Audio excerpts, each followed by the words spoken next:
I'm Dan Thompson, I'm an artist. I run the Empty Shops Network and we run a series of spaces, pop-up shops around the country called workshops.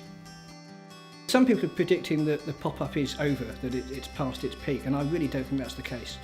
Well over 12% of the UK shops are empty. It's going to get worse. I think the future is that pop-up shops are going to be something that always happens, and part of the retail landscape would be that sense of things appear and disappear.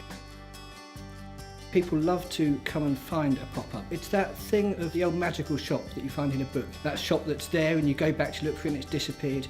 People love the adventure, the quest, the hunting down something interesting.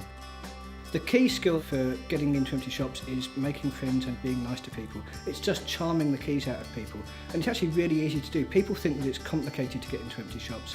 It's not, as long as you make friends along the way. It's about preparing your project well, being prepared to argue the case for why you should get into that shop, and being able to adapt and flex and move quickly to grab the opportunity when it does arise.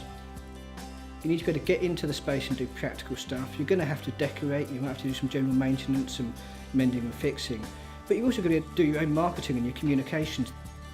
Nowadays we use the internet really heavily for these projects, not just to find the places but also to find out what's going on locally, what's already there. We couldn't do this without social media. Social media means you can get in, you can mobilise quickly, you can get people around you, and you can get your word out and get people into the shop to use it.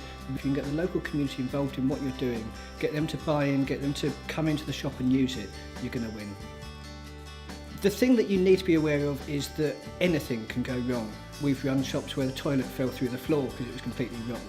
So there are lots of physical things that can go wrong with the project.